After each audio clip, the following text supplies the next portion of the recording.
Alrighty, I think we're gonna get stuff rolling here. Welcome to the stream. I'm Will, also known as Zydo Raven, Zedo Raven. It's not a real word. I'm not gonna get offended if you say it wrong. I just said it wrong, and it's my name. So, I am all logged into a table that this campaign is called Hyperion Force. It's very much inspired by Power Rangers Hyperforce that was on Hyper RPG. I really enjoyed it. And we're going to create a non-Earth setting style of campaign using the themes and style of Power Rangers or Super Sentai, or what is known as the Sentai Tokusatsu genre. Tokusatsu is much like Godzilla and other special effects heavy Japanese style cinema that it was largely inspired by Japanese theater and dance and martial arts performance style of stuff. So that is the campaign setting that we're going to be creating. We're going to be using the Fate system. Fate is a really freeform, general use system. Also, as you can hear, screeching in the background is going to be my bird, because of course that happens. And also the audio that we are using is from Tabletop Audio. All of these sounds are also available on the Roll20 table, and I can easily use them from the table and have the other players hear those sounds as well. But for right now, I'm not going to do any of that. That's like more advanced stuff. We're not really there. So, also, I'm logged on to Discord, and Night Howler, we are here. I'm on the table. We've got you. I'm streaming, just so you know. We're actively streaming right now. My main goal today. Well, how are you? How are things? I don't exist. I'm a figment of your imagination. Oh, well, that's all right. I'm a figment of your imagination, so everything's fine. So I decided that my goals for this is to show real quickly how to create a character. I'm going to create a Pink Ranger, a male Pink Ranger, something I talked about last time. I've had an idea in my head, mulling around. I'm like, okay, I'm going to make a peacekeeper. I'm going to make a pacifist, somebody who is definitely not what you would consider a martial artist. I'm going to make like the Billy style of character. You know, I'm here because I know things. I have a strange skill set, but you know, something like that. And so that way I can show off character creation through all of this. Plus, I think we should develop a bit of setting material, you and I, and of course, to preface what we're going to get into, because I just described the style of campaign that we're going to be using. And like Power Rangers and Super Sentai in the Tokusatsu style of genre of things, very cinematic. It's very Tokusatsu is the same genre that includes Godzilla, and it's very cinematic. There's big special effects, and it was heavily inspired by Japanese theatrics, the martial arts and dancing style of theatrics. I forget the name of the Japanese style of theater. But all of those styles have coalesced into what I've proposed. And when you and I were discussing character creation last time, you chose to create a character that's not actually part of this society. You're actually on the other side of what I call the line, the borderline. You're on the enemy side. And so I think it could be helpful to put some names to faces and things like that over on the other side. Plus, I can sort of reveal some things to you that were basically secrets until now, and hopefully that will help guide your thinking for what kind of stuff we'd like to do with that. Okay, sounds good. Wait on me. So, I've got a Google Doc that I have been working on to copy over some content, because I was thinking about it earlier, thinking like, okay, how do I want to describe everything? So I made a document.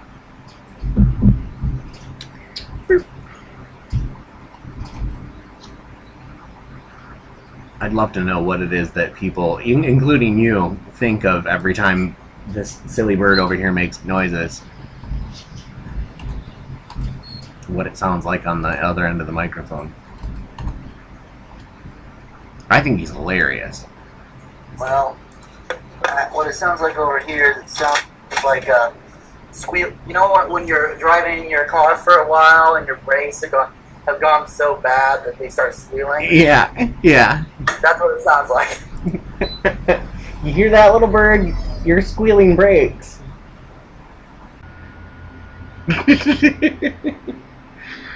All right.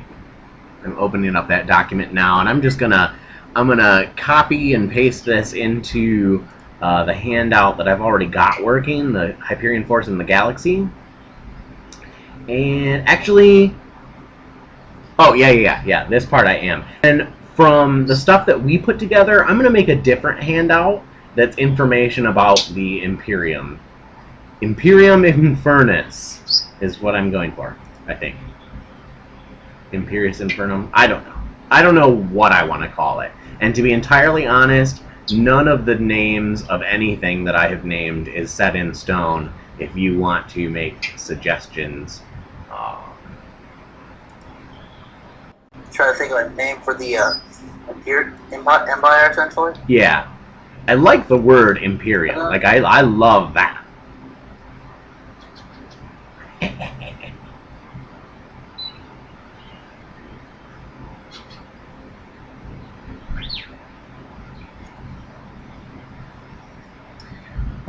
But I did, You could always go call it Constructus Imperium. I mean, that symbolizes the fact that they're all construct beings and all that. They're all androids or machines and such like that, because they're constructs and everything.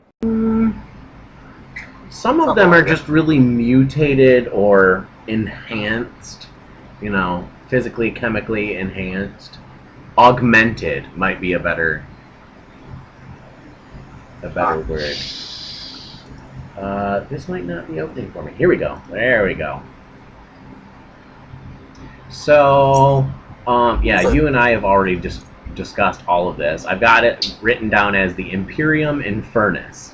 And Infernus, I was thinking like the diabolical side of things. The forces of hell. Well, honestly, I'll be real. The Imperium sounds like a good name all on its own. Okay. Like, you just don't think you need to get more simple than that. I mean, they're an empire that they want to take over and everything. So, Imperium. Okay. Most evil faction names and things like ranging from Power Rangers to other superhero movies, they don't really have one name. Yeah. Or a name that is an anagram or whatever for, right? Yeah. Or short for whatever the actual name is, like. Yeah. Yeah. So, and I'm also I've named things so far the Hyperion Coalition, which is basically all of the worlds and planetary systems that are within known space in the galaxy for this culture. And the Imperium is going to be from a different part of the same galaxy. Basically, they have been secluded from one another. What was I thinking? There's a nebula. There's like a very hot, very potent, energetic nebula in between these two regions of the galaxy. And I was going to say that has been preventing us from having direct contact until now.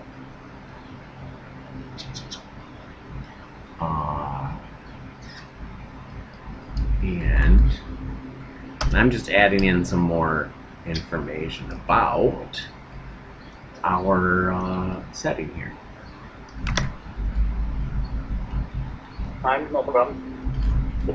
Feel free to add in as much detail as you want. More detail is always better. Everyone's own one. Yeah.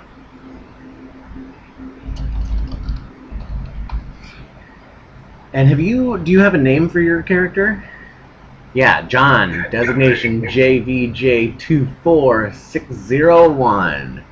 Have you memorized that? Sadly, yes. Good for you. Something you'll notice about me with characters I create. Sometimes I'll throw in something to go in reference to a pop culture that I like, actually. Yeah. For example, like if you look at the letters for my designation or whatever. Yeah. It's a JVJ. Yeah. It's 24601. That's actually a slight reference to Les Mis. To what? Jean Valjean, prisoner 24601. Oh, okay. Nice.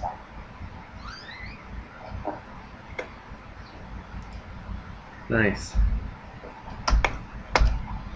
Okay.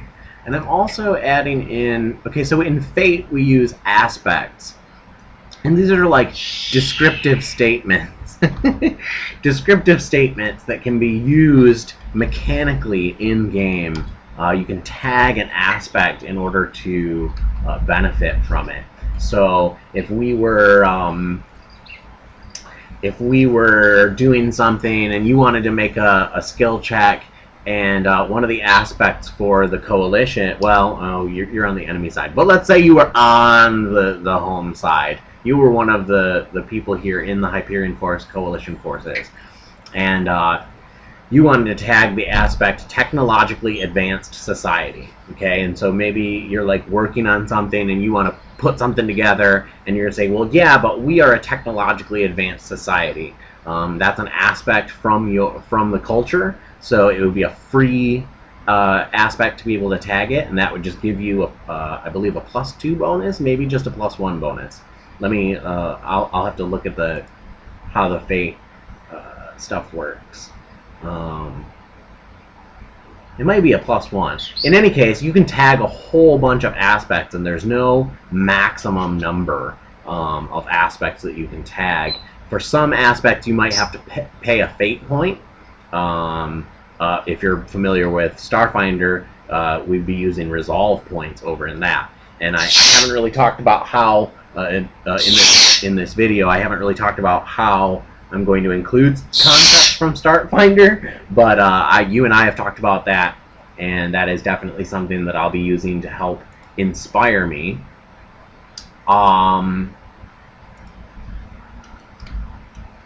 In any case, I'm adding those aspects right now.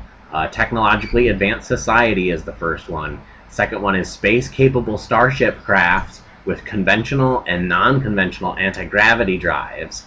So in other words, we are both interstellar, or interplanetary and interstellar capable. The third one is respect for life and humanity.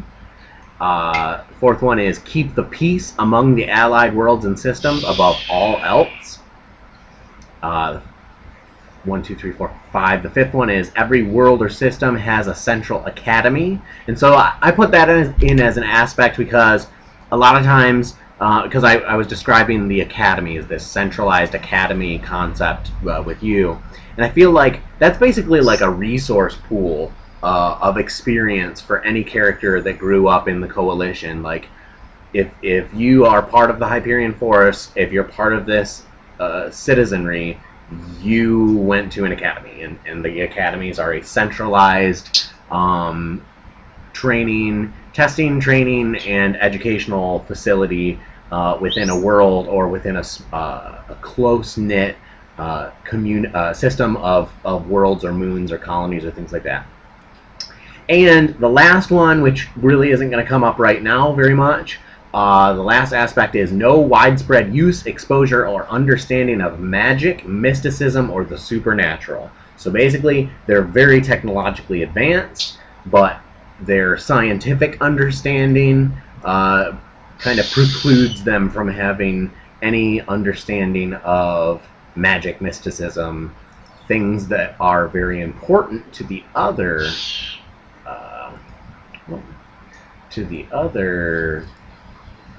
campaign concept that I had working for the Nimian Beastlands, because in the Nimian Beastlands we have lots of magic, and I was really hoping to share that stuff with people. Okay, so apparently,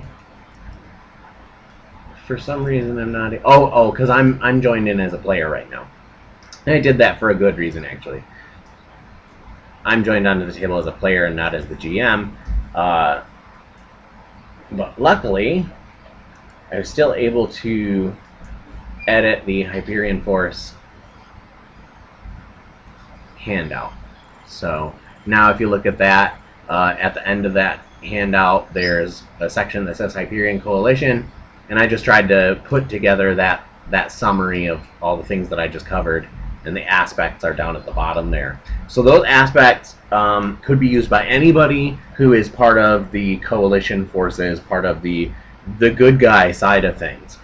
To give a little bit of context to anybody viewing this video, myself and this player, what should I call it? Tyler. Tyler is your name, yes? Yeah, that's fine. We'll go with that. Good. So Tyler and I have spoken last time about what kind of character he wanted to make, and he has chosen to create something that it definitely has been on the other side of things. He's been on the enemy forces side of things for a long time now.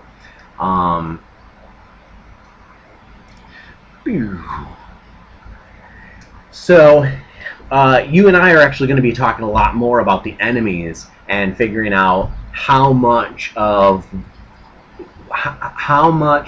what is true does your character know, and do you bring with you when we do what I'll call your introductory scene. We might even do like a little bit of a background scene with you, like what happened before what I'll call the opening scene to the big storyline here, because your character has a lot of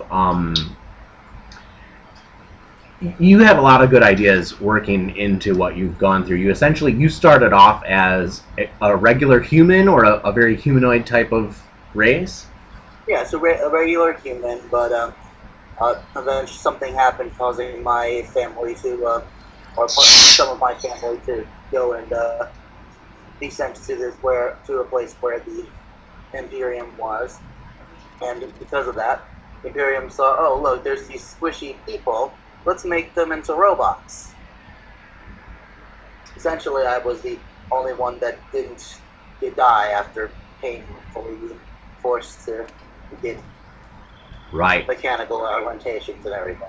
Right. So essentially, through a whole series of experimentation, surgery, cybernetic enhancements, entire replacing of some of your organs and skin and things like that, we are treating your character as an android now, if we were to use Starfinder mechanics. So even though you used to be human, you are essentially an android by any definition. Very much augmented. And so I'll let you look at what I just put onto the Hyperion Force and the Galaxy thing. I need to close a couple of things first.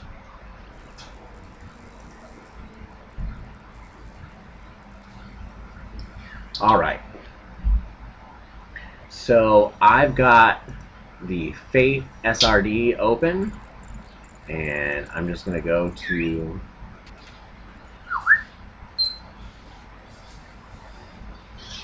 make sure I go to the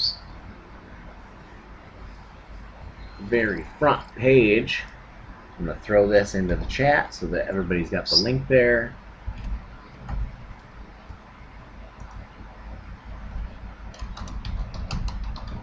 SRD stands for System Reference Document. What that means is that all of the rules for this game system are available online for free, and it's just this quick and easy to go to the site. Fate Core and Fate Accelerated are the two sections that we'll be looking at the most. The system toolkit and all the rest of this stuff is basically just things to help get you further into a Fate game of pretty much any variety. And I'm going to slam through as much of this as physically possible.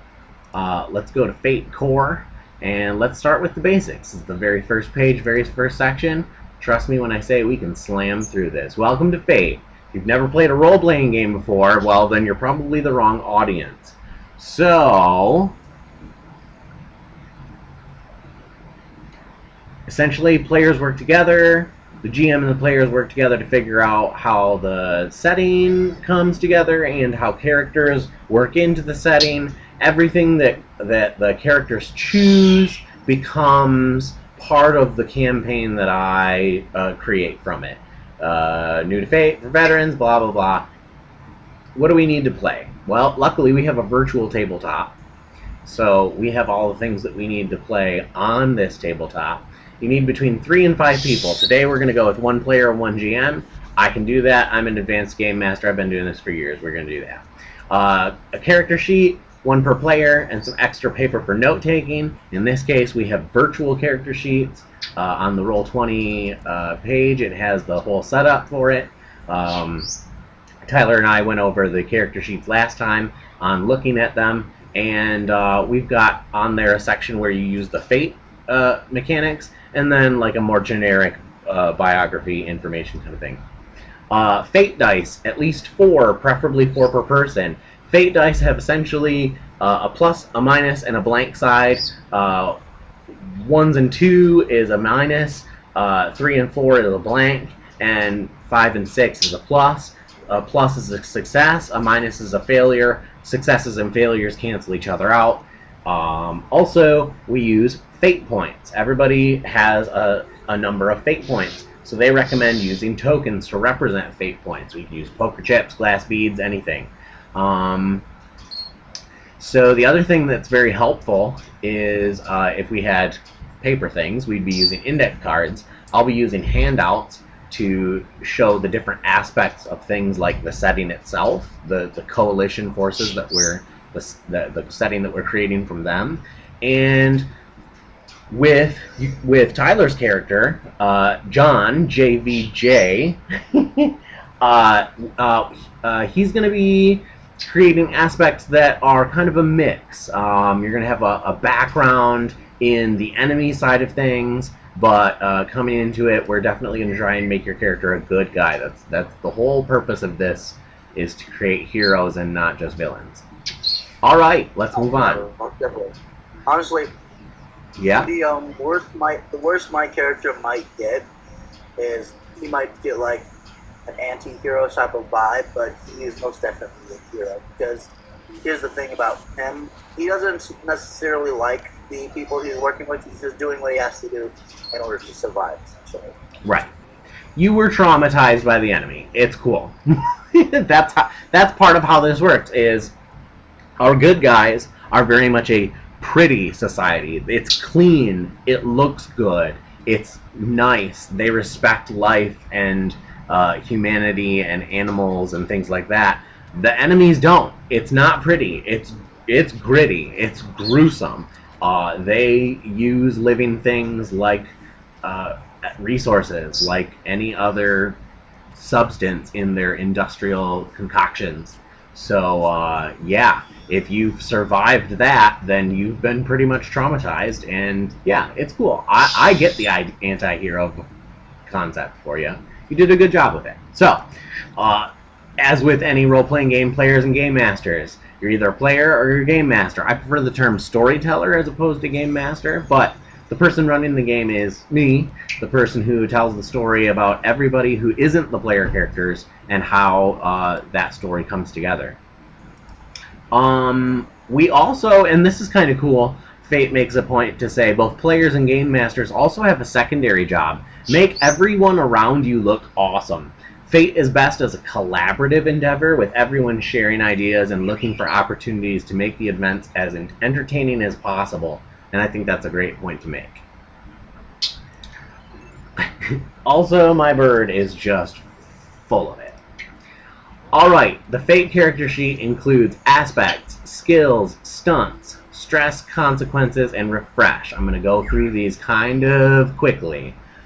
Aspects are like what I was describing before. These are phrases that describe some significant detail about a character. They are the reason why your character matters, why someone is interested in seeing your character in the game. It's their background, their personality, their favorite weapon, their family heirloom, anything that makes us want to remember them and think about them as a character. Aspects come into play with fate points. When an aspect benefits you, you can spend fate points to invoke that aspect for a bonus. When your aspect complicates your character's life, you gain fate points back. This is called accepting a compel. So if I was to compel against you your trouble aspect, what is your trouble aspect, Tyler? Do you have yours chosen? One second. I think it was the Imperium took away your childhood. Yeah, they essentially stole my life away. Yeah, so I can compel this aspect against you in order to challenge you in some way. But the beauty is, by doing so, you're actually going to gain a fate point out of that scene. And at the end of the scene, that's when all those things come together. What I mentioned here with stress and consequences, anything like that is going to get taken care of at the end of the scene. And each scene is like a block, a moment in the story that's blocked off. And when we're in that scene, everything is about that scene. And then when we get to the end of it, you might recover from things that happened to you in the storyline, etc. But when we move through the scenes one by one, the end of a scene is very important because that's when it gives the players an opportunity to heal and recover and reorient themselves in the story. Aspects can describe things that are beneficial or detrimental. In fact, the best aspects do both. Aspects don't just belong to the characters. The environment your character is in can have aspects attached to it as well. So the aspects that I listed for our Hyperion coalition would apply to anybody that is in or from that coalition, and anytime that we're adventuring there, those aspects can come into play, and they can be tagged. I'm going to say for free. We're going to say your setting aspects are going to be free to invoke. At least the first time, because then after that you spend a fate point to re-invoke something that was on the table already. Skills. So I've got a skill list that I shared with Tyler last time. It's kind of a specialized skill list. It's 18 skills instead of 15. I've tried to tie it into both the Fate skill, core basic skill list, as well as Starfinder and Pathfinder, which is what I'm more familiar and what my background is in. And so some things like computers and engineering instead of craft, things like that got added into it. It just changes things up a little bit. But skills are what allow every character to do pretty much everything. That includes attacking and defending in combat. It includes any other type of overcoming of challenges. And every character gets skills that have a rating from average, which is a +1 bonus, to great, which is +4. At the beginning of the game, you have... Oh, okay, it's not listed on this page. That's alright, we'll get there. Stunts are kind of the extension of the character. They are special tricks that your character knows that make you special, that really set you apart from everybody else. They give you benefits to things. They might even give you benefits to rolling a skill. And they might have totally different outcomes. And then, just to kind of wrap up the concept here, stresses and consequence. This is when stuff happens, like in a combat, you might have to take stress. So that would be like getting fatigued, superficial injuries, things that happen to you that just kind of, you just need a minute to catch your breath and then you're over it. Those stresses, as they accumulate, could get worse. And that leads us to consequences. They're a much more lasting effect than a stress. Stress, usually at the end of the scenario, at the end of the scene, you're going to have that wrapped up pretty quickly. But if you take a consequence, sometimes you can even do that willingly, to take a consequence instead of a stress, or vice versa. That's going to last beyond the scene, and it might take several scenes to actually heal it and get rid of it altogether.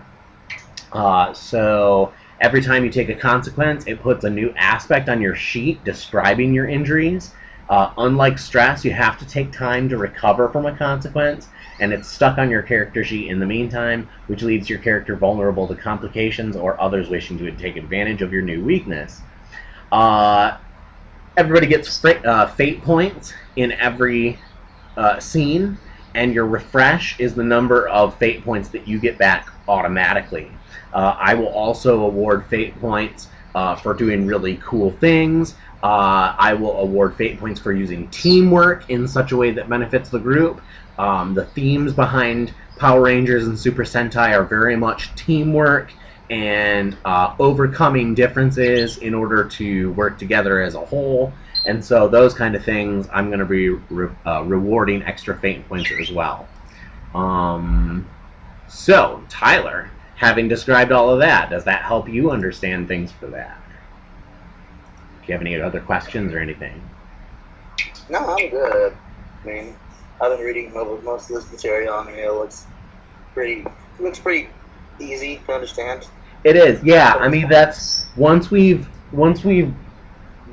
done a couple of things, it becomes very second nature.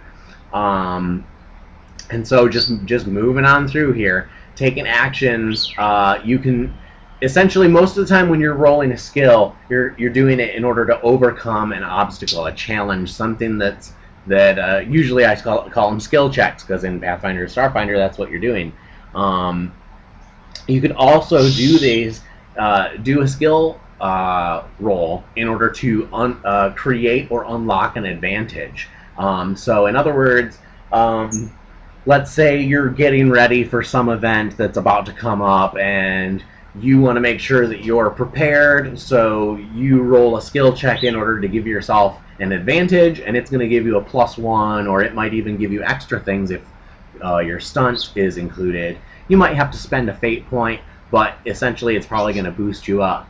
And then I try not to go into too much about combat, but if you were ever to be in physical combat or some other form of conflict, attack and defense are also actions that you can take. And you can use almost any skill as long as it lists that you can use it as an attack or defense. Rolling the dice, like I was saying before with the results, every plus comes up as a +1, and that's a success. Every minus comes up as a -1, and those are failures. They do cancel each other out, and it is possible to have 0 successes, and depending on how successful you are at something determines what actually occurs. I'm just going to rush on through all of this. Interpreting results is something that the GM does. Yeah, generally speaking, if you beat the opposition, which is usually just a +1 or a +2, a 1 success or a 2 success. It might be more difficult than that, but especially as we start, it's not going to be too terrible. But if you beat it by more, so let's say that the you need at least 2 successes. If you beat it by 3 or 3 or more above that, you are considered.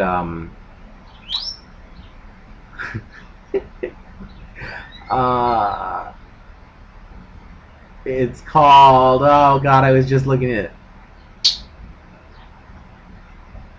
You do it with style, I think is what it's called. You succeed with style, or we might even say critical success. In any case, that might give you other bonuses. You might reaccrue fate points. There's all sorts of fun things that can happen. Essentially, that's the sort of thing that the GM, me, is going to be working out all the way through this as we tell this story together. Fate points are every character is going to start out with fate points. I believe I made it 2 for the very first scene, but after that it'll be 3. And your refresh is how many come back to you at the end of the scene automatically. All characters are going to start with a 3 refresh, even during scene 1. And then I'm going to say openly that we want to focus on story. So the more detail that you can add to how you're attempting to do something, or just basically tell a good story, describe it in detail, bring the viewer into your world. And I will definitely be rewarding fate points and giving bonuses for good storytelling. Compels. Sometimes you'll find yourself in a situation where an aspect complicates your character's life and creates unexpected drama. When that happens, the GM will suggest a potential complication that might arise, and this is called a compel. Sometimes a compel means your character automatically fails at something, usually minor, or that it has unintended consequences whenever you attempt those things, and players and the GM can negotiate back and forth on the details to come up with something that seems really appropriate and dramatic. Yeah, and at the end of the scene, you're going to get awarded for a fate point by having a compel against you and just dealing with it. Basically, just getting through it and getting to the end of the scene is enough to get the fate point rewarded to you.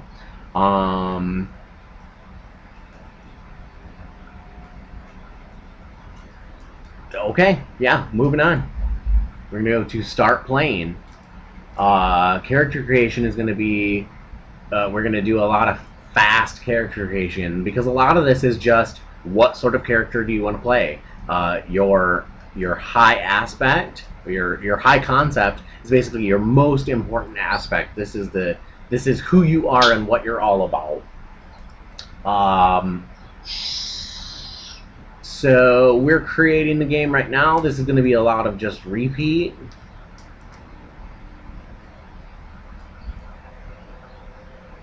Oh yeah, we're not going to go into any of this. Proactivity, competence, and drama. Those are the focuses of this. Moving on.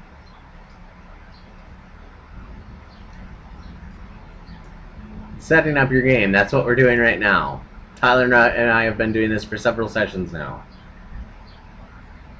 Making the setting work. We know exactly the style that we're going for, and I'll just say and kind of repeat myself here. We're making a campaign setting that is very much Earth-like, but it's not Earth. We're not going to include Earth. We're not in the Milky Way galaxy. We're in a different galaxy. That's basically my dividing line. That's why this is fiction. That's why we're in a near utopian society. It's fiction. That's what we're going to be working with. Aside from that, it can be as Earth-like as you would like it to be. We can make fictional counterparts to just about anything, but it is definitely a fictional fantasy setting. Future fantasy, science fantasy, And that's the setting that we are making. We've been working on this for a while, so we're just going to brush on through this as well. A game's scale. I'm going to make our introductory scene pretty darn epic, but that's because the story itself splits into two parts. The first part, what I would call the Journey to the Beastlands concept, actually is much of our forces leave the story in a very epic, grand way. But it happens after a massive space battle. So we're going to be doing a mock space battle as we role play in our introductory scene. And so that's going to give it a pretty epic platform to start from. But after that, we're going to get kind of personal. We're gonna figure out how our characters work together and where they come from and what they know, because that's going to be part of this, is just kind of discovering the truth, figuring out what is at the core of what's been happening. The setting's big issues. Decide what threats and pressures inherent to the setting will spur the protagonist to action. I'm actually going to just cover this here shortly with Tyler, with him and I discussing the background of what's happening. I got a couple of things in my head, but I don't want to discuss those right now, so we're just going to keep going through this.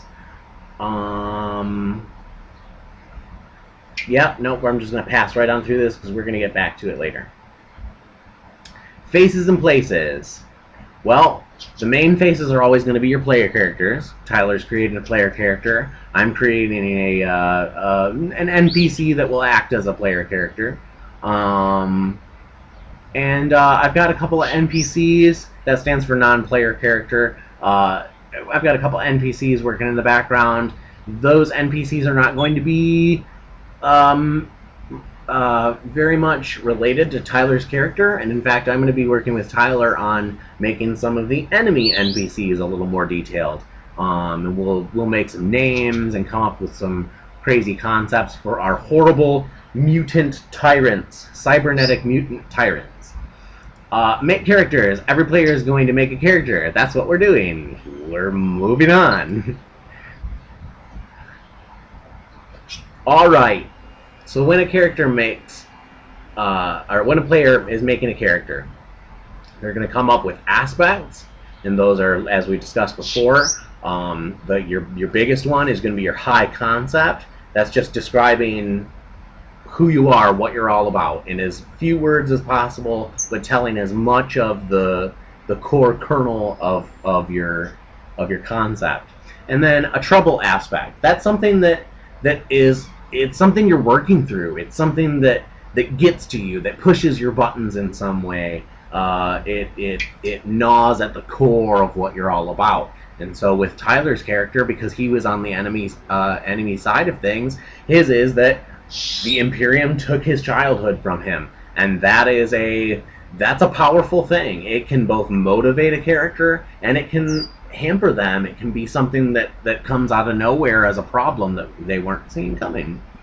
Also, name your character. John is an excellent name. I have named my Pink Ranger character Taiko Nenshimitsu. Nenshimitsu. Because I tried to go with Japanese even though I'm horrible. Stupid American.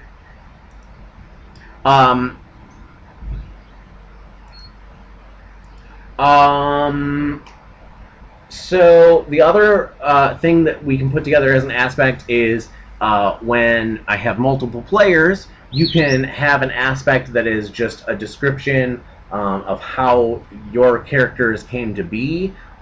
Sort of basically an experience, what you got out of an experience with someone else. We're going to pick skills here in a second. I'll show how many we get. I talked about Fate and Refresh. And you're not going to start with any stress or consequence, and a lot of that's going to come in later. So we're going to move on.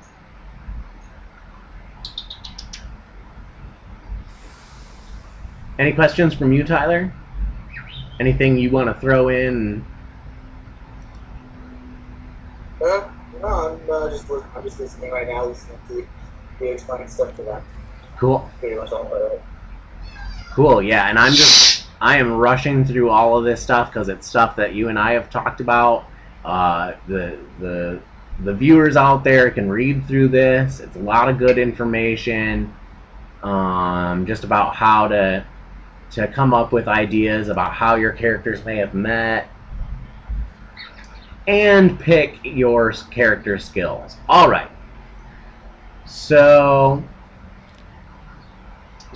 this is definitely different than what I asked you guys to start with, and I have a good reason for this. I'm gonna let your character is gonna do this the normal way, because you're going to have to work your way into the Hyperion Force, and so rather than me giving all the start off benefits of being in the Hyperion Force Coalition, I'm gonna just have you make character normal. So your character is going to have one great skill that's a +4 skill. You're gonna have 2 good +3 skills. You're gonna have 3 fair +2 skills, and 4 average +1 skills. So that's essentially all of the white blank slots on the character sheet. That's going to be yours. For anybody who's creating a Hyperion Force member, they're actually going to start with 1 less of each of those pyramids. So that you're going to have 1 +3, 2 +2s, and 3 +1s. That just the reason I'm doing that is because anybody who's a member of the Hyperion Force starts off with a little extra. You're going to get extra stunts. You're going to get extra access to equipment. And because you're part of this essentially socialist utopian coalition society, you also have access to the entire resources of that society. Whereas your character, Tyler, you're going to be from the enemy side of things, so you're not going to have access to those things. We're going to start you off with just a slightly different concept, but all in all, you guys will balance out. So I think last time I told you to start with 1 +3, 2 +2s, and 3 +1s, whereas you're going to go the full skills as listed on this page, and I'll throw this into the chat log here. And moving on, the skill cap. You can always boost your skills as we go through the campaign. Essentially, every scene that you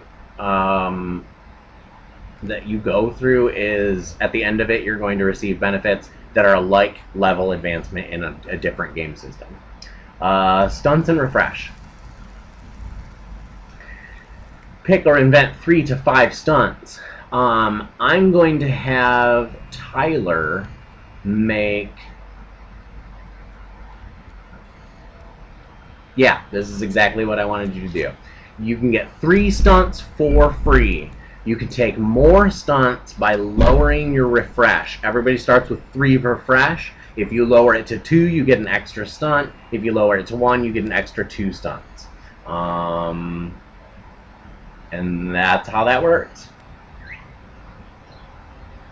Boom! We're moving through this like crazy. This is exactly what happened the first time I went through the SRD like this.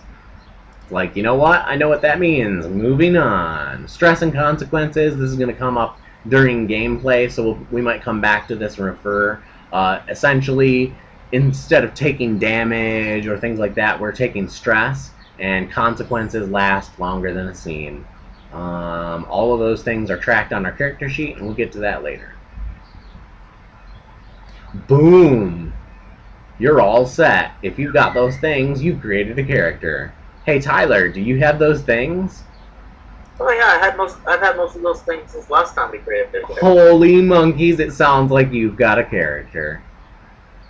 Alright, so we did the quick character creation here, and that's the beauty of Fate, is that, you know what, if you've got an idea and you want to jump right into it, you jump right into it and create your character as you go. If you've got an idea that you want to build out and detail out ahead of time, you make all that stuff just like we described there, and move ahead.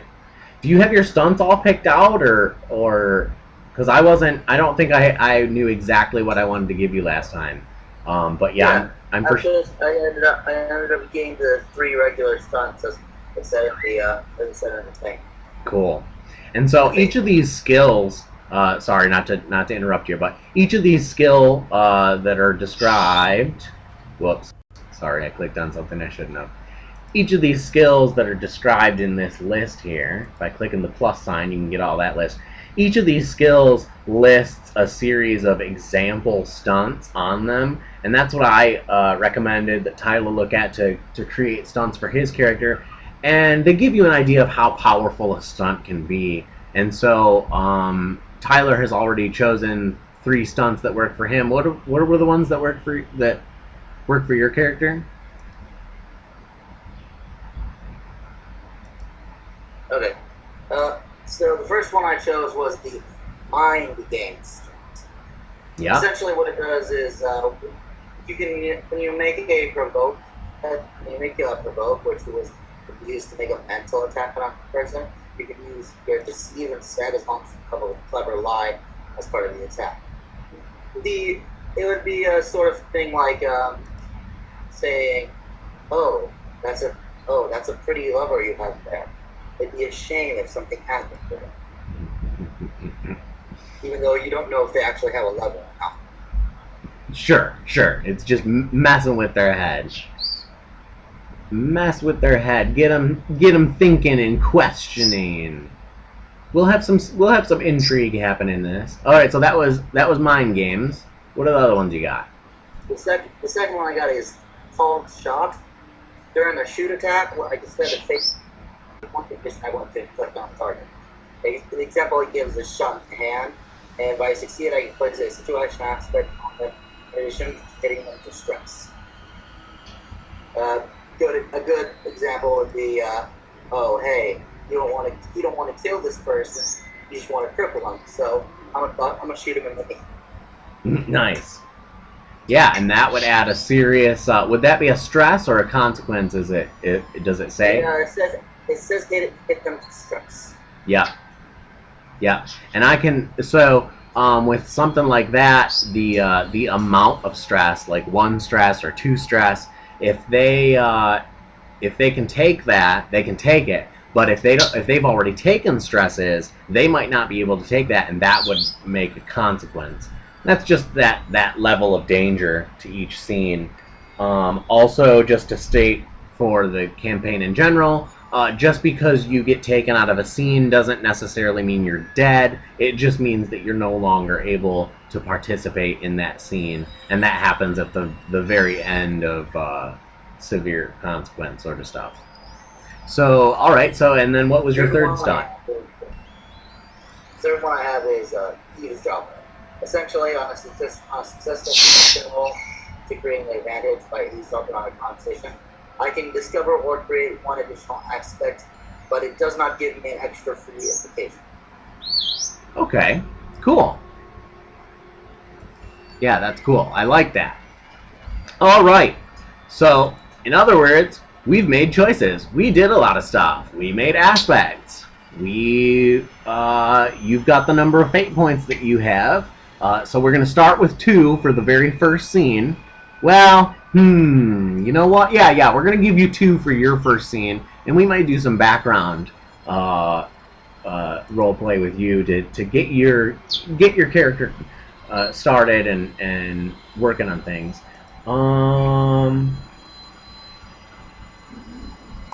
All right, and I've already got those on the character sheet, so we're moving on. Alright, so I haven't really created any game-wide aspects just yet. Mostly because I kind of wanted to define the major elements of where things move for the first chapter of what I'm thinking about. I wanted to let the players decide, what's important to them in the story and what is the most intriguing for you guys. But I have some ideas in mind, and I'll describe those, some of the campaign-wide stuff here shortly. And then the other ones are character aspects, which basically is for all of my player characters, they're all going to have aspects, and for all the NPCs, they are also going to have aspects. All of those things will come into play. Each scene might have a situational aspect tied into it. And these are things, as described here, physical features of the environment, positioning or placement, immediate obstacles, contextual details that are likely to come into play, or sudden changes in a character's status. Those are just things that could just pop up and be used as aspects during gameplay. Consequences, we described this. We'll get into this when we get into a conflict. Boosts. Alright. You get a boost when you're trying to create an advantage, but you don't succeed well enough. So, you know, you don't get a full success, but you got a little bit better than a failure. Or as an added benefit to succeeding especially well, so succeeding with style, you can boost something in the future. This means that you get to invoke it for free, but as soon as you do, the aspect goes away. If you want, you can also allow another character to invoke your boost if it's relevant or can help them out. This is one of the reasons that as soon as I add an aspect to the table and I put it up on the table space, I leave it there so that if people want to re-invoke that later, I just turn it upside down when it's done, and we turn it right side up when it's available. What aspects do? Hopefully this is going to detail how this plays in. How important are they? Think of them as a message from yourself to yourself, a set of flags waving you towards the path with the most fun. That is some really deep existential shit right there.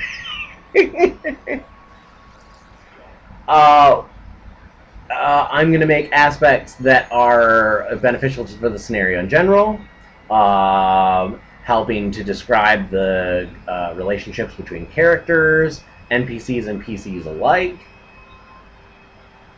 And these are the biggest and most important thing is they keep the story moving along in an interesting way, in a way that is engaging for both the player and GM and for anybody, you know, participating as a viewer audience. Yeah, moving forward. This is all just like really repetitive stuff on how to apply these things and how to make a good aspect. So the best aspects are double-edged. They give a little bit of a benefit, and hopefully some way that the GM can use them to create more story detail. Clear phrasing. So I would say that's the try to make it as simple as possible, but as short as possible, but give the most. Give the best idea, something that's described quickly, which is the opposite of how I just described that.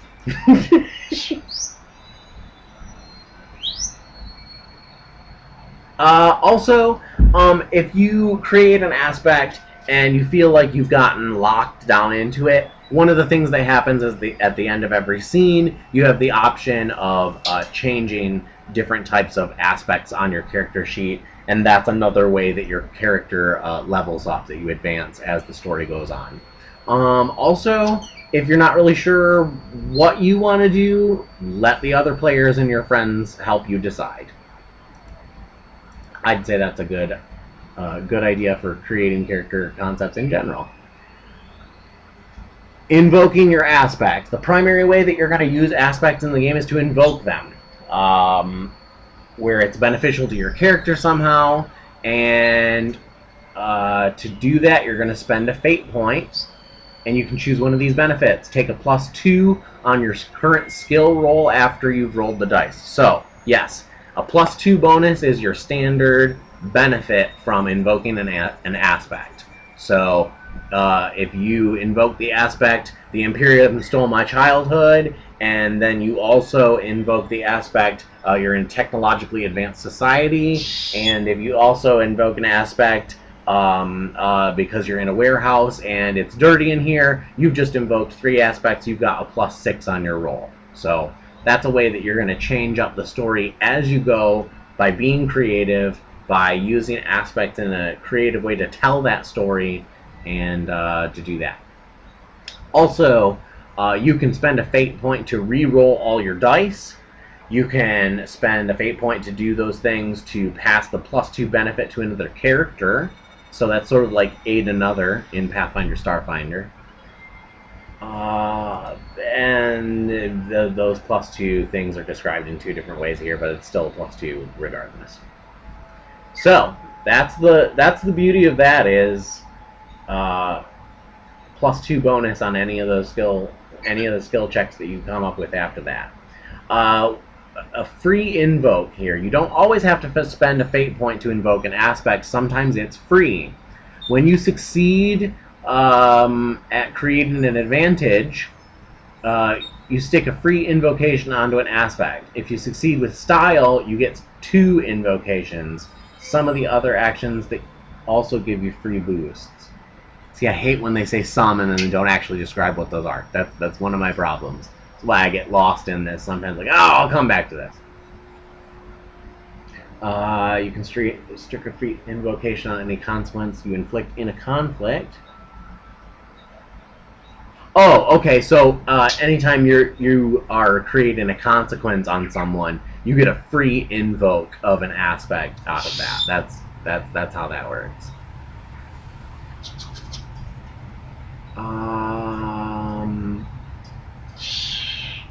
Oh, okay. Free invocations work like normal ones except in 2 ways. No fate points are exchanged, and you can stack them with a normal invocation for a better bonus. So, you can use a free invocation and pay a fate point on the same aspect to get a +4 bonus instead of +2.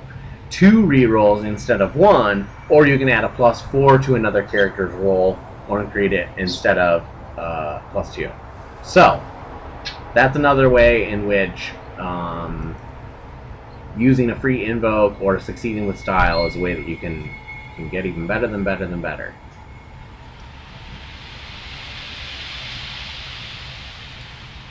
I'm going to be the one compelling aspects a lot of times.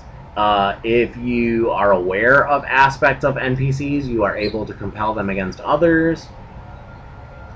A lot of this is stuff that we're just going to work. We're going to do freeform storytelling. So a lot of this stuff is, we'll just move through it.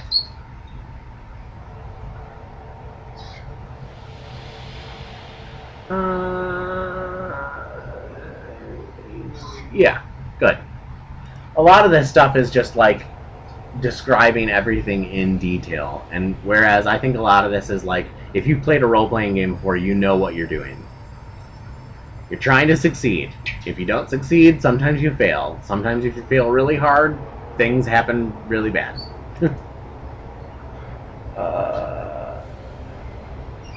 So, rolling fate dice. So I'll show an example of this.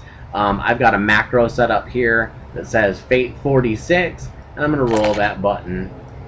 Boo! We get 3D dice because I've got the WebGL thing. Maybe. Nope, apparently it doesn't roll. It doesn't roll 3D dice with Fate dice because apparently you don't have Fate dice. But my result here is a -1. That's 1 failure. So even though I did get a plus sign, so I did get 1 success, but one of those failures, one of the 2 failures, negated that. I ended up with a -1. Essentially, that means I failed at whatever I just rolled. Hopefully I wasn't trying to do something really important, because I might even take stress out of that. So yeah, so that's character creation, that's rolling fate dice. Boom. What else do I got? What else do I got? Tyler, do you have anything that you want to ask or add in right now? Anything that you've been thinking about as I've been blabbering on? I'm just listening. Cool. I'm learning as much as the people that are watching are. So. Well, I don't see any chatters right now, and I'm not sure how many people are actually watching, but with any of these videos, it is available to watch after the fact, so they might be watching from the future. You're in the future right now. We are the future. Then we have a very sucky future. We are a very sad future. Actions and outcomes. Alright, so this is what happens when you roll those fate dice. You're trying to figure out, you're trying to have a result. And the results can vary, and at the end of all of this, the GM is going to have the final determiner of how to interpret these rolls. But you roll your dice when there's some kind of interesting opposition.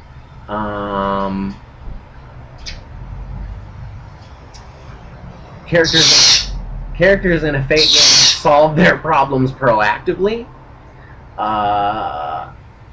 You might be trying to break into a bad guy's fortress, pilot a starship through a minefield, rally a group of people into a protest, or pull a network of informants to get the latest word on the street. Whatever it is that you're doing, you will roll fate dice in order to do that. Fate dice are 4d6. If you've got the special fate dice that have these symbols on them, great. If you only have d6s, a 1 and 2 is a failure, a 3 and 4 is no success, and a 5 and 6 is a full success.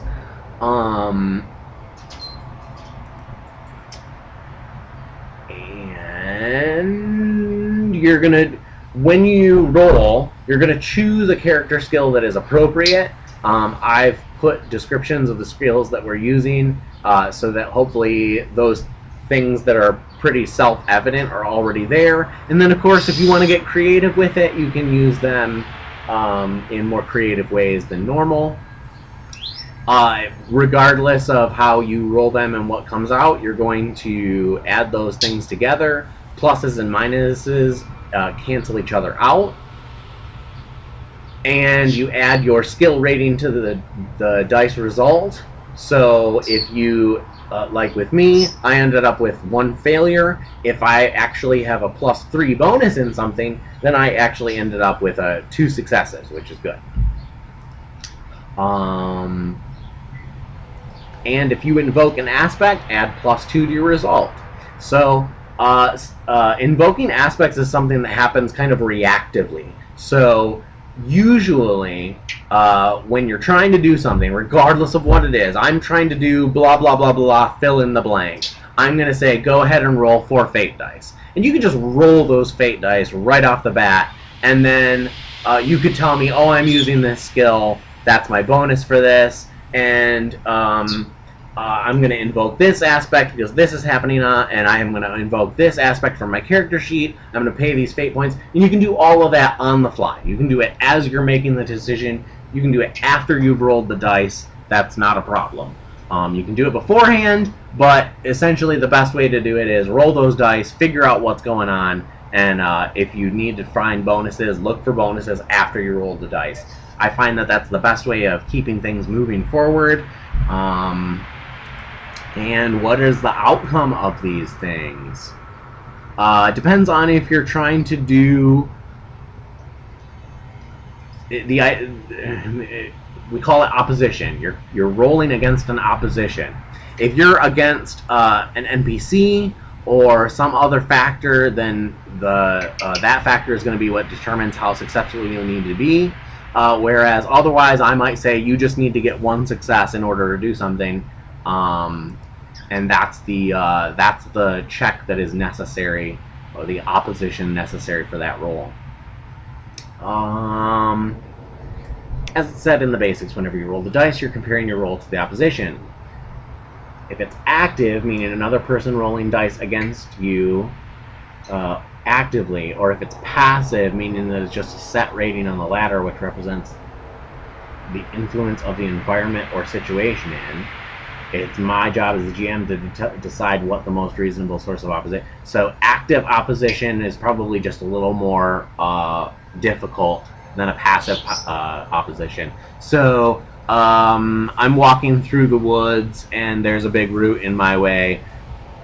Roll in order to avoid tripping over the root. That's a passive opposition, not very difficult. One success, no big deal. I'm walking through the woods and some hidden fairy tries to stick their leg out and trip me. That's active opposition. You might require 2 successes in order to beat that.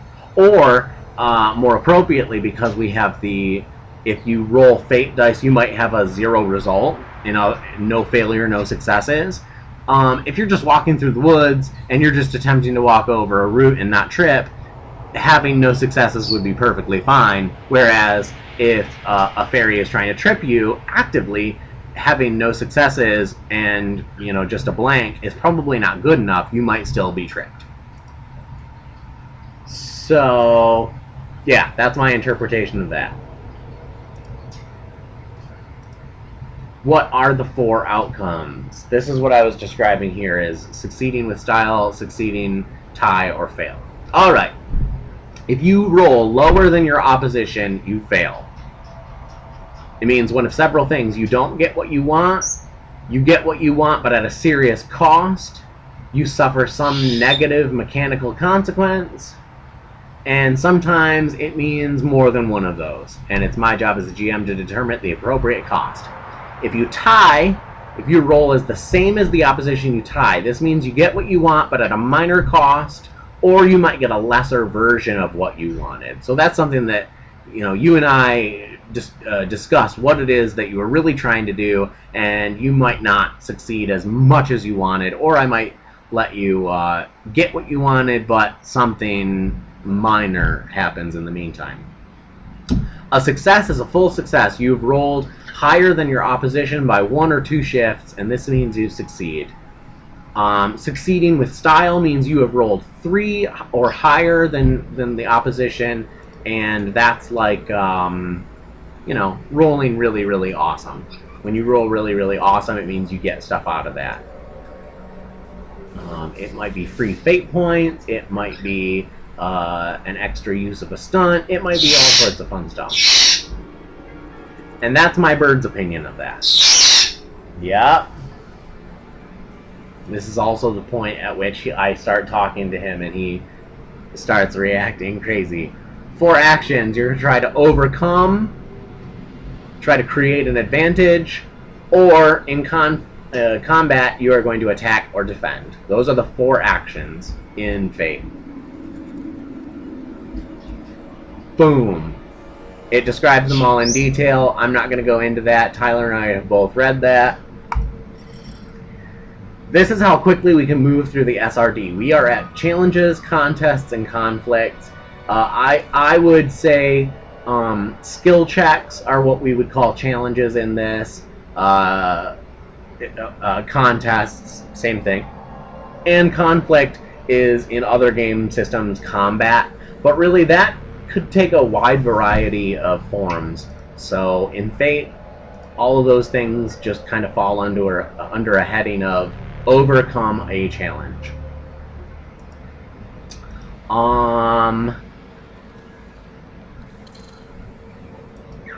Alright. So I did say that I was going to create a character as an example of what I'm going for.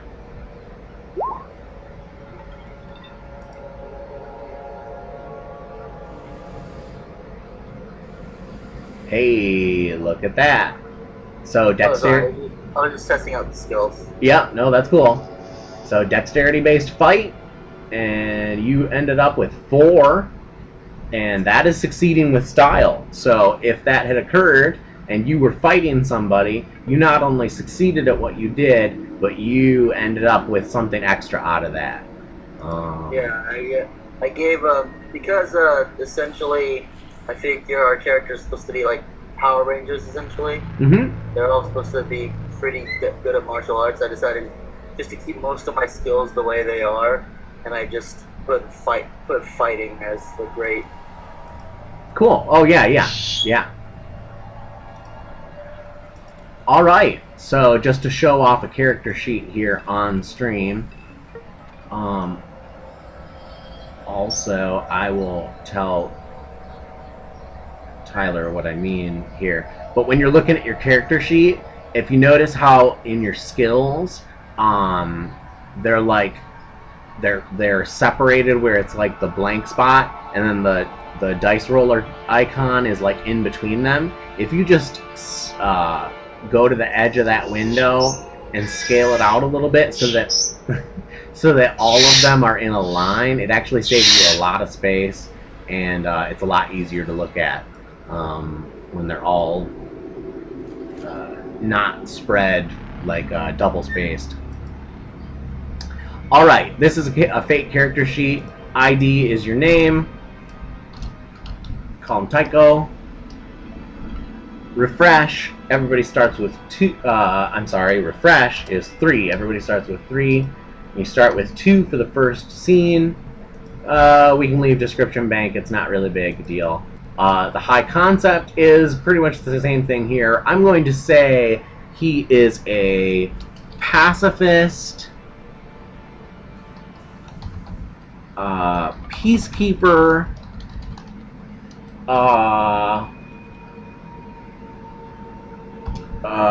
former reality TV star. Trouble aspect is shy,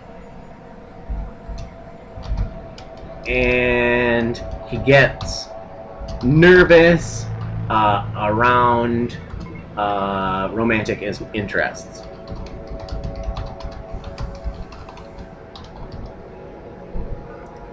Boom. We have aspects. So your character and mine have definitely not met yet, so we're not going to have any background between the two of us. But let's say the Imperium. Well, no, we don't have any contact with the Imperium either. I'm just going to leave those blank for later. I can always add aspects. And these are our skills. Now, as a member of the Hyperion Coalition, I'm going to have less skills right off the bat, but I'm going to have extra stunts. I'm going to have access to resources and things like that. So, and then also as we go through the campaign, each scene, at the end of a scene, we're going to get benefits. One of those is going to be that we're going to get a bonus skill rank, so to speak, right off the bat at the end of every scene. So, let's see. Also, just so that viewers can see what it is I'm talking about from our skills, in this basic rules handout, I'm going to pop this out. Basic game rules. And this is a Fate skill list. It's created from a mashup of the Fate skills as well as Starfinder and Pathfinder. Starfinder being an evolution of the Pathfinder system, and I took it and just mashed it up as much as I could. For those who are familiar with Pathfinder, life science, physical science, and medicine all got put together in one skill called science. Computers is its own skill, and craft is sits in place for engineering. So engineering is both craft and engineering. Also, profession became trade. Profession or trade in this case can be intelligence-based, wisdom-based, or charisma-based. Charisma only if you're a performer. I listed each of these skills with an ability score listed after it, that for anyone who's familiar with Starfinder or Pathfinder or any iteration of Dungeons & Dragons, those ability scores are going to be pretty familiar. Strength, dexterity, constitution, intelligence, wisdom, and charisma. In a Pathfinder or Starfinder kind of game, you would actually start by creating your ability scores, and then those ability scores would give you modifiers that you would apply to your skills. Whereas in this version of our fate, I'm actually going to go backwards from that.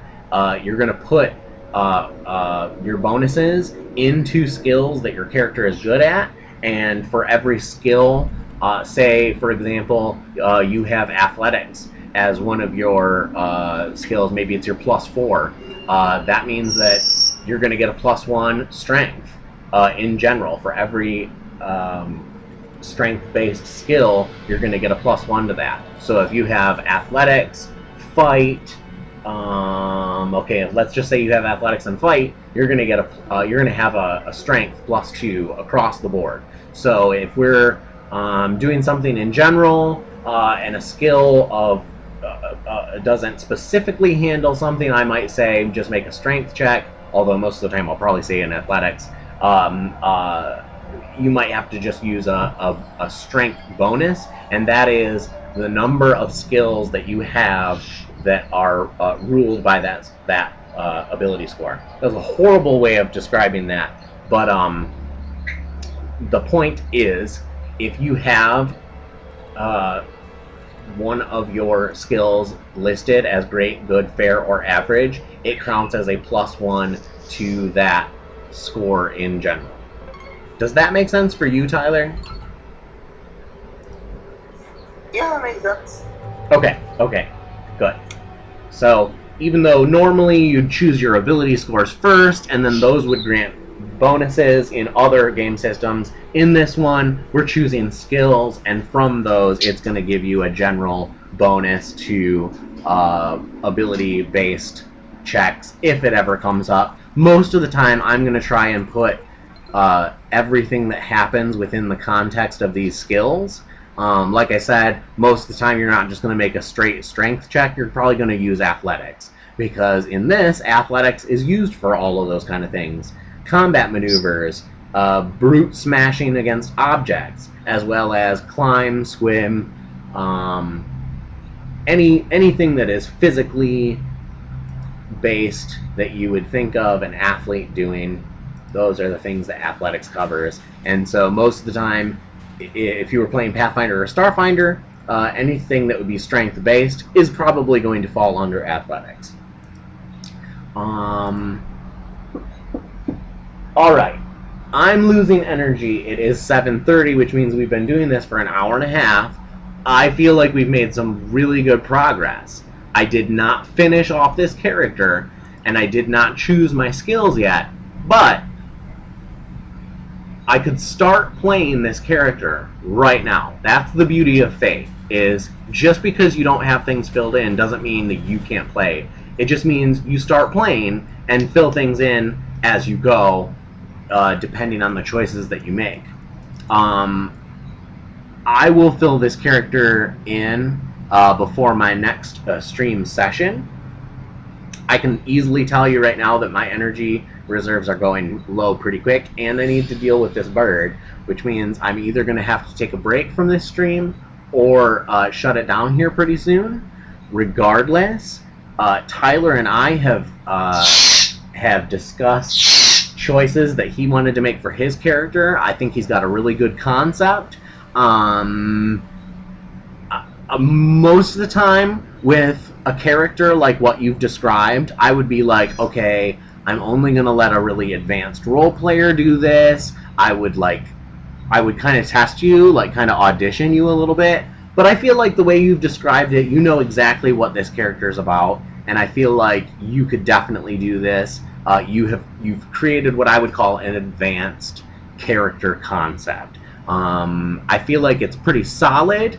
It definitely means I have to put a little extra work into describing how your character enters the story, because you're on the enemy side of things right now. You're over the line of the boundary lines that I put in place, and I'm allowing that. Like, it's okay. It doesn't really bother me. I think your character concept is solid, and hopefully we'll do a really good roleplay session to push you into the story. Let's talk about. So I'm going to set this character sheet to the side here. But yeah, that's how you create a character. It's fast. You just decide things, throw things in. If you don't like them, you can always change stuff later. So, let's talk about...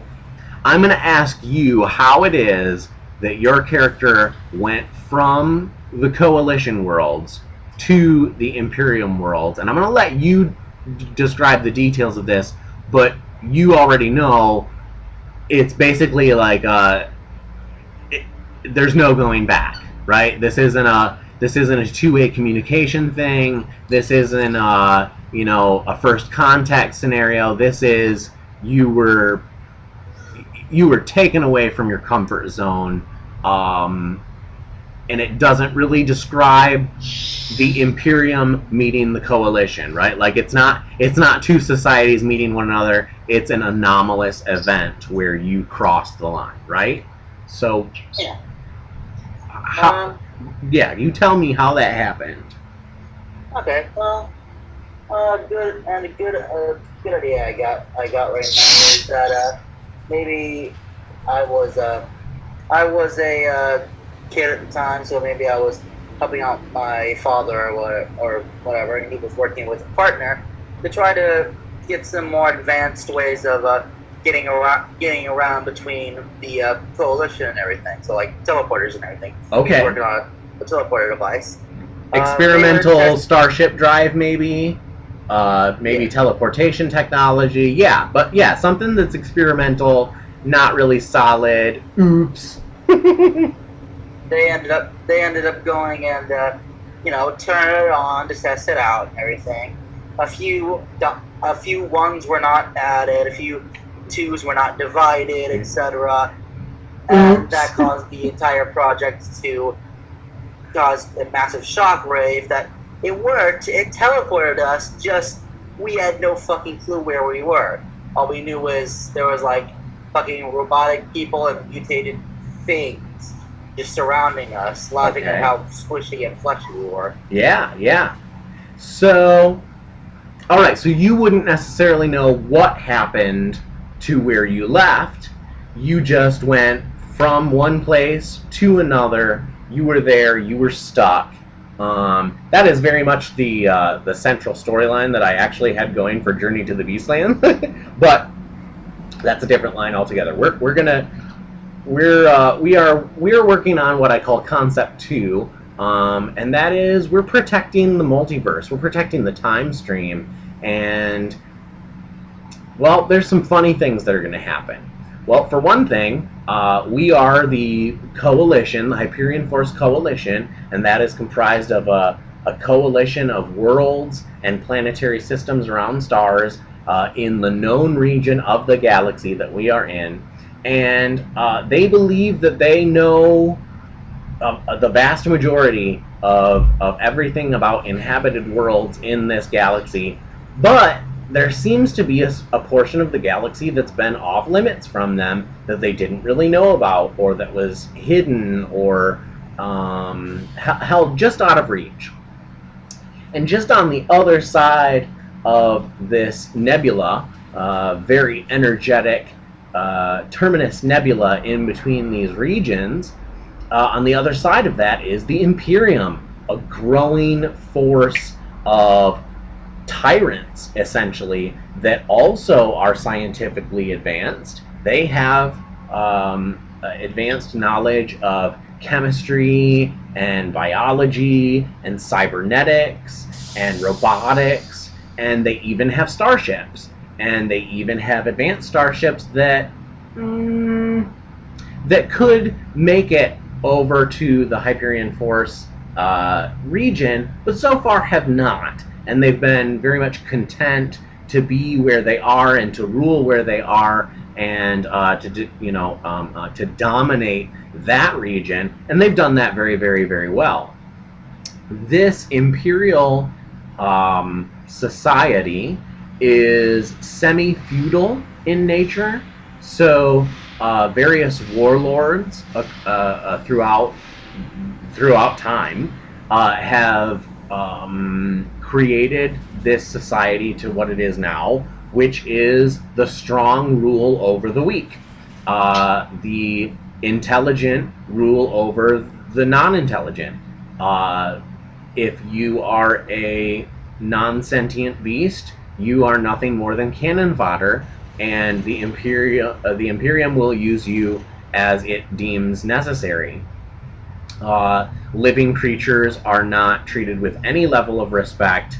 A lot of times, the strongest creatures that can't protect themselves or argue for themselves or anything else, they just get used as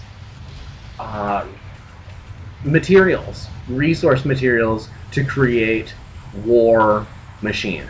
In other words, a lot of time, a creature that is very much like a small dragon is mutated through chemicals and augmentations, and then entire portions of the body are replaced with mechanical bits in order to create what is essentially a half-living, half-construct drone that they employ in space battles.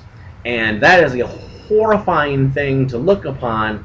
They're definitely not pretty, and it is, from a human perspective, it's terrifying. It's gruesome. It invokes nausea just to see how they treat a living creature. And in many ways, everything is just a big machine to them. The machine is meant to be controlled and dominated, and the Imperium uses that level of thinking for pretty much everything. There is a leader of the Imperium.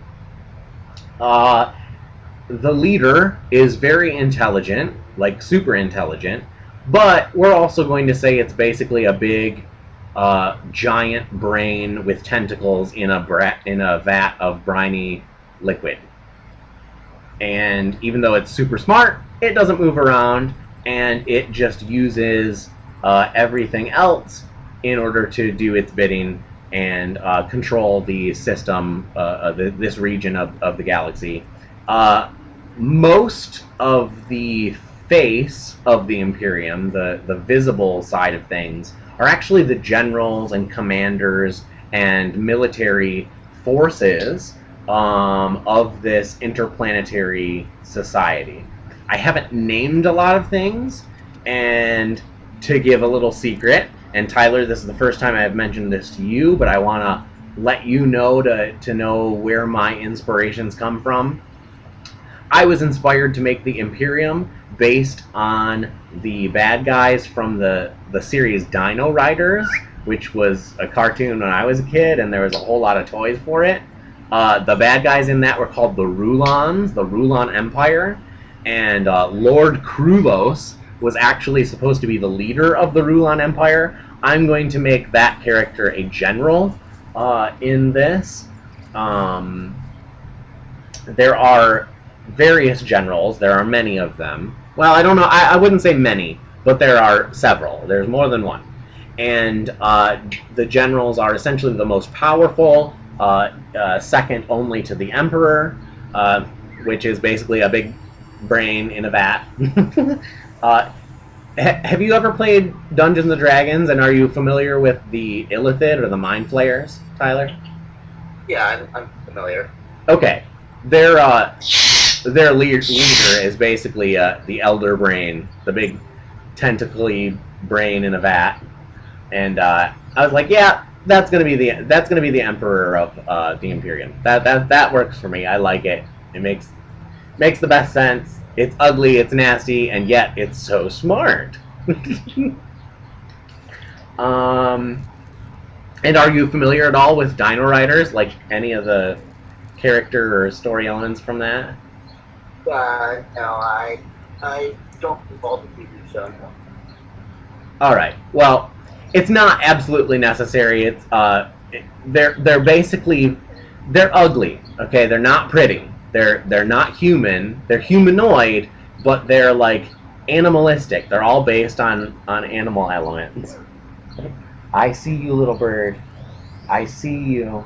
Like the main guy, Lord Krulos, is basically like a frog-headed humanoid, and you can't really tell if his body is a robotic body and like it's just a head in a briny vat, or if that's his actual body.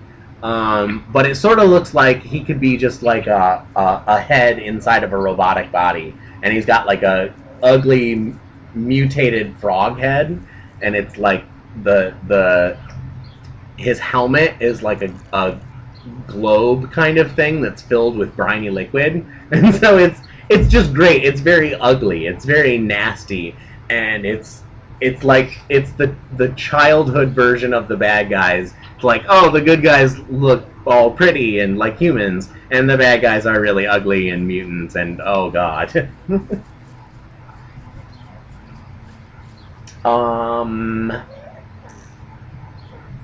So there are multiple generals. Generals command entire fleets of the military. They have people under them. There are drones and what I would call dregs. So basically, infantry soldiers. And your character would be among the dregs. You'd probably be one of the most specialized and well-trained of the dregs. You're definitely not a drone. Drones are always like animal level intelligence or none. Dregs are soldiers and infantry. A lot of times they've been altered or horribly maimed so that they can't actually speak. Like they might be able to do like war cries and grunts and stuff, but they can't actually like talk back. And so in that sense, you might be a little bit different from most of the dregs. You might have even been able to garner a little extra respect for yourself from others. Yeah, the idea is that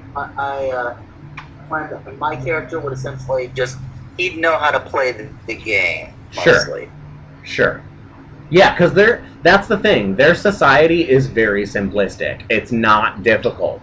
They're more technologically advanced at an industrial level than what you would expect, but otherwise they're very backwards in how they apply their understanding of things. That's really and it's like there's a certain respect for life and nature and the natural ways of things that these individuals just don't have.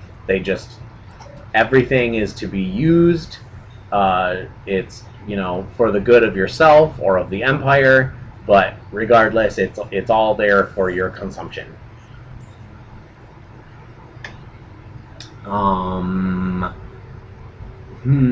What else?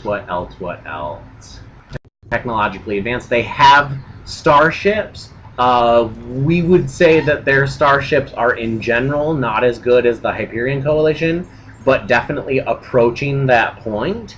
And our introductory scene is going to be the first contact. And what's going to happen is the Imperium is going to go to what we call the Terminus Nebula, and they're going to be exploring some interesting findings and hopefully getting past the nebula to see what's past there, and if there's something to be conquered, then we're going to fucking conquer it. And they are completely unaware of the Hyperion forces, of the coalition, of those inhabited worlds. But you know what? As soon as they find out about it, they're gonna be real happy. Okay, so, Tyler, personally, I feel like I understand your character totally very, very well. Is there anything else that you'd like to add, or ideas you might have that you want to put out there for anybody else watching this, to give them some ideas? Did you choose like a color, like a frequency for your most Power Rangers are a color? Not exactly. really, when I was thinking of the character and everything, Uh-huh. I was sort of taking like his personality. I was sort of taking inspiration from other Power Ranger series that I liked and everything, Okay, yeah. for like personality and everything. Sure. And so like I know you already mentioned that there was we already had the Gray Ranger, and the other one's the Pink Ranger you just Mm-hmm. made. So I mean, I think my character would either be the probably somewhere between the blue, the black, or the green, Okay. because essentially, uh, his whole knowing how to play the game and everything, knowing how to go and do things the right way in order to stay ahead. That Yeah. sort of personality I sort of picked up from the Blue Power Ranger from SPD. Oh, okay. Okay. So, like, except less military vibe, more just fucking get this done so that he doesn't have to get more cybernetic augmentations. yeah. So, like, deceptive And then- without being malevolent. Like, Yeah. you Yeah. know how to be underhanded, even though you know also how to be. Well, how does your character feel about honor? About honor, Yeah. it doesn't belong in the Empire because there's definitely none there. Right. Aside from that, I mean, if you're a decent person, he'll be decent to you. But if you get in the way of his job, then he's going to have to take you out of the way, one way or another. Let's go with green. I think Yeah. green has a good. Green. I was thinking green a little bit because that's what the original Evil Ranger was from Mighty Morphin Power Rangers. Yeah. I feel like that's a good fit. All right, and that just describes your frequency. It's that's. I'll get into that. I don't want to describe it too much right now. I will describe this. It will be on this recording stream. But I feel like I'm gonna wrap this up in the next 10 minutes here. I feel like we've laid a lot of really good information out there. We burned through a really large portion of the Fate SRD and just looking at how to think about things, how to take ideas that you might already have and just work those into a very free form kind of mechanics. And I will say we're going to focus more on story and character development, and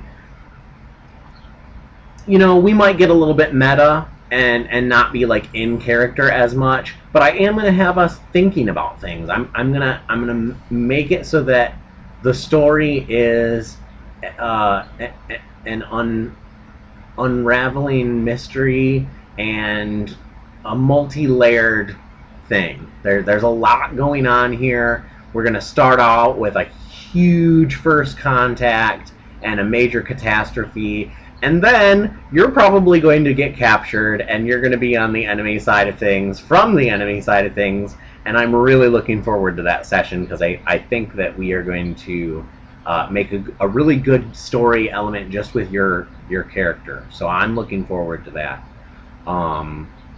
Let's aim to do that next time. Today's Thursday. The next session I have scheduled is for Saturday. Are you able to make it to the Saturday sessions? Yes, I can. However, I will probably be in a public place because I'm normally meeting some people on Saturdays because I have a evening game and one of my buddies wants to normally meet up. Okay. Yeah, that's not a problem for me at all. All right, so I will plan on doing another stream session so that we can get even more information about this campaign out there and record it. Trust me when I say that I find it's really helpful to have this stuff archived so that after we're done with the session and you start to forget all those details, you have somewhere you can go back and review. Yeah, I think that your character is really good in terms of concept, and I think next time we should aim to. We're gonna do like a background session for your character. We're gonna give you a little extra fleshing out before you get thrown into the introductory scene. It's a prequel session. And if you're not ready to do that for this Saturday session, that's not a problem. We can put it off till next week. I never want to rush anything. We can do it on Saturday. It's not an issue. Okay. Yeah, I never want to rush anything. It's just it's good when I do start doing the streaming kind of stuff. It's good to be able to say it ahead of time, try to meet that, and then if I can't meet that time schedule or whatever, at least that way it's already. It's out there, and then I can say, oh, you know, it's going to happen or it's not going to happen. So, all right.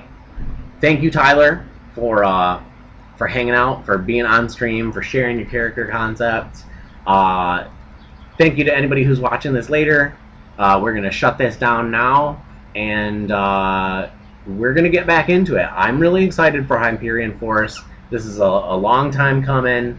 And anybody who is a fan of Hyperforce, it's funny to me how close those two are. But at the time when I created Hyperion Force, it sounded so vastly different. Like it didn't actually make me think of Hyperforce. And then I looked at it afterward and was like, wow, you didn't really change very much of that name. It feels really plagiarized, but whatever. Hopefully anybody who liked that will like this. And there's going to be a little bit... Whoa, fireworks. There's going to be a little bit of a Starfinder vibe to all of this. Anybody who's not familiar with Starfinder, it's not really necessary. It's inspiring me with some of the things happening. There's going to be a couple of starship, space battle kind of elements. Those will be kind of... They're not going to be common. And mostly just to tell the story. Because this is essentially interstellar warfare. This is an interstellar war campaign story. Hopefully we'll tell a lot more than just the war side of things.